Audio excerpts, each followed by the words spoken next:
What up, Voidlings, and how's it going? Welcome back to Chapter 4.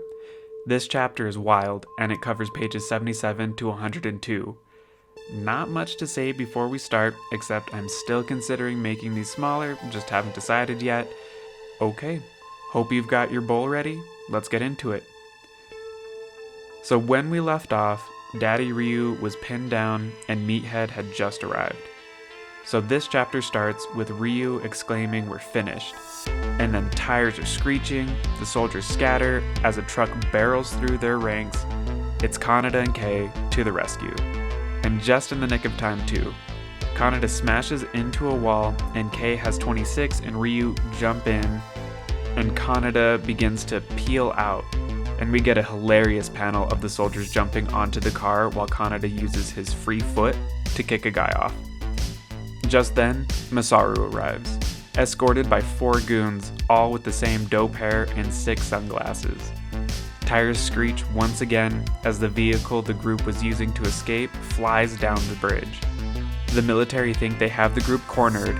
They begin to open fire on the van, and slam! The van crashes into the semi-truck that was blocking the bridge, causing an explosion. Ryu and Kaneda are off in the distance, witnessing the explosion. Ryu tries to thank Kaneda, and of course, Kaneda has a quip commenting on Ryu's age. They go to leave, but Kei stops everyone as 26 is getting worse.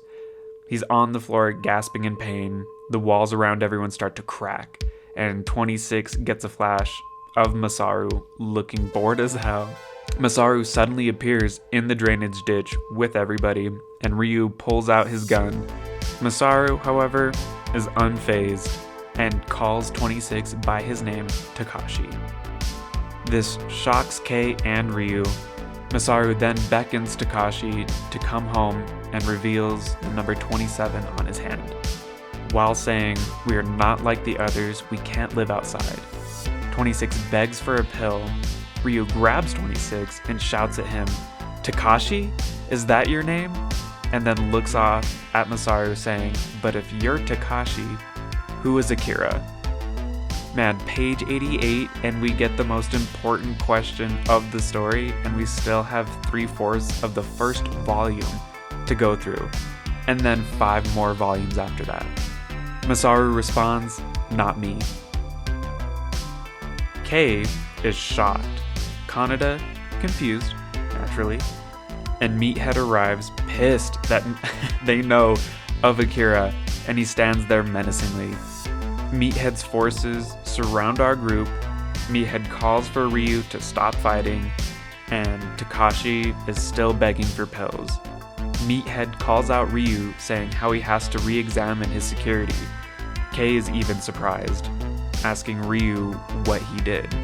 And up until this point, I kind of thought they were in on it together, but even Kei seems a little shocked.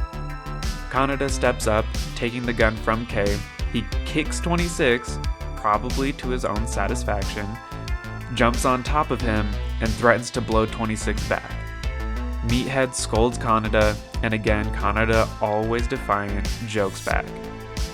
The colonel shouts at Masaru, and Masaru hesitates to act.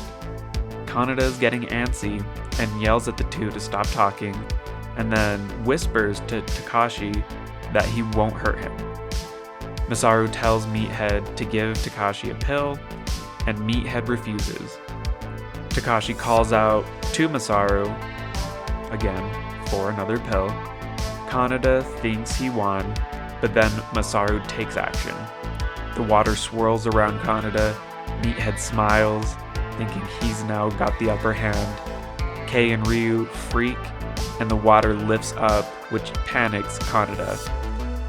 He yells at Takashi and lifts up his gun, which surprises Meathead and Masaru, because Kaneda is a liar and pistol whips 26, and no one, not even Kaneda, thinks this went well.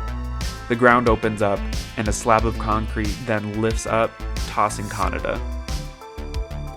The slab comes crashing down, and Ryu and Kei begin to act, looking to dodge debris.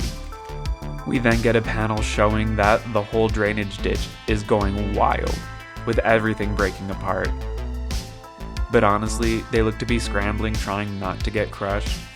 Kaneda survived, but is covered in sewage, and Masaru sees his chance to give Takashi a pill. He tosses one at 26, but this kid is all thumbs, and the pill falls right into Kaneda's hands. And of course, all this chaos doesn't faze Kaneda. I mean, these children are clearly too strong and are causing chaos with their minds, but our hero has to provoke Takashi on some nanny boo-boo type shit. He runs for his life, taking the pill with him, as the world around him begins to crumble. Even the bridge off in the distance looks like it got hit by an earthquake. Ryu saves Kei. I guess the military guys all survive, and 26 and 27 are left on their floating rock, Takashi still presumably going critical. And on our last page, we get yet another helicopter arriving as it rushes towards Kei and Ryu, right past Kaneda. So this chapter was a banger, 8 out of 10 capsules. This ramped up the story to 11.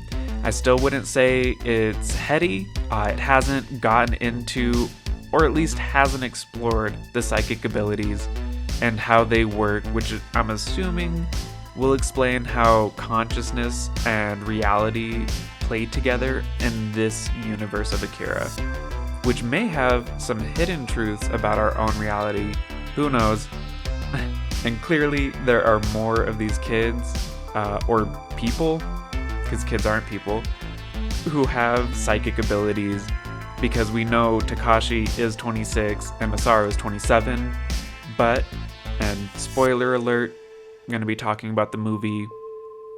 Okay, assuming you guys don't care about the spoilers or have seen the movie, there are like 5 people that we see in the movie with psychic abilities. Akira, Tetsuo, the little girl whose name escapes me, Masaru, and Takashi. And of course we can assume there's more, but those are the only ones that we see and the only ones that play a major role in the film. But Masaru says we aren't like the others, so yeah, I really hope that we see more of this explored. Well, anyways, Voidlings, that about does it for me on this one. I'm gonna go have a bowl of cereal. Don't forget to like, subscribe, comment whatever, and share with your friends. But yeah, I'm gonna go gobble that bowl of cereal down. You guys have a good night. Peace.